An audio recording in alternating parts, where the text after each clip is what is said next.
Halo semuanya, aku Arkan. Selamat datang di review kali ini. Aku bakal langsung bongkar sebuah rahasia besar, yakni kekuatan tersembunyi yang diam-diam ngendaliin realitas ekonomi yang kita hadapin setiap hari. Pernah nggak sih kalian kepikiran, pas harga BBM tiba-tiba naik, subsidi dicabut, atau mendadak cicilan bank rasa makin berat? Siapa sih dalang dibalik semua ini? Ternyata ini tuh bukan kebetulan belaka loh.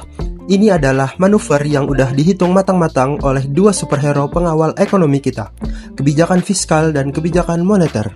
Kenalan dulu yuk sama jagoan kita yang pertama, si kebijakan fiskal. Ini tuh senjatanya pemerintah yang dipegang langsung sama Kementerian Keuangan. Nah, senjata andalan mereka ini gak lain dan gak bukan adalah anggaran negara tahunan kita atau yang akrab kita sebut APBN. Jagoan kita yang satu ini punya dua jurus pamungkas yang luar biasa. Pertama, dia bisa ngotak-ngatik pajak buat manasin atau ngedinginin daya beli kita. Kedua, dia bisa nyiram dana segar langsung ke masyarakat lewat belanja negara. Pasti kalian udah nggak asing kan sama program kartu prakerja, subsidi bensin, sampai tol baru di mana-mana kan? Nah, itu semua hasil kerja keras si fiskal ini.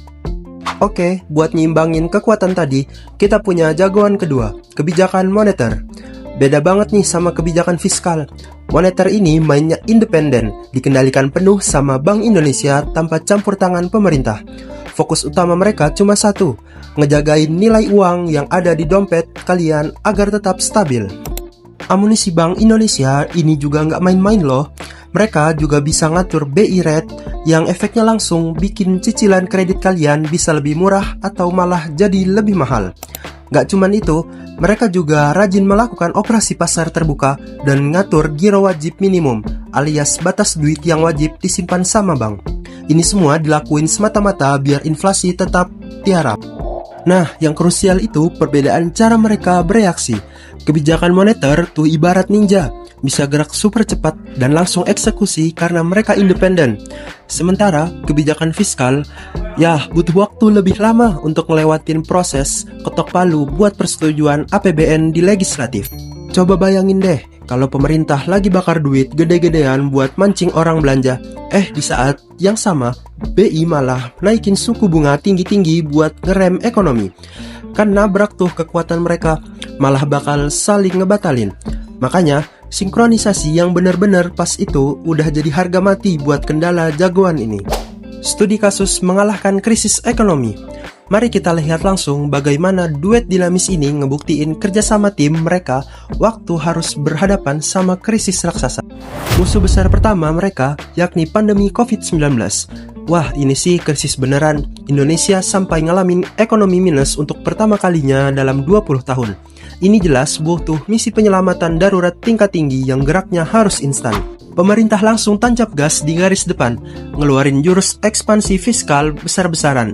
Mereka berani nebar jaring pengaman, narik defisit APBN sampai tembus 6,1% demi bagi-bagi bansos dan ngasih napas buatan berupa insentif buat dunia usaha. Di saat yang bersamaan, Bank Indonesia langsung nge-backup dengan nurunin BI rate sampai rekor paling rendah, yaitu 3,5%. Biar kredit gampang cair, kombinasi maut ini sukses narik besar ekonomi kita balik ke zona positif di tahun 2021.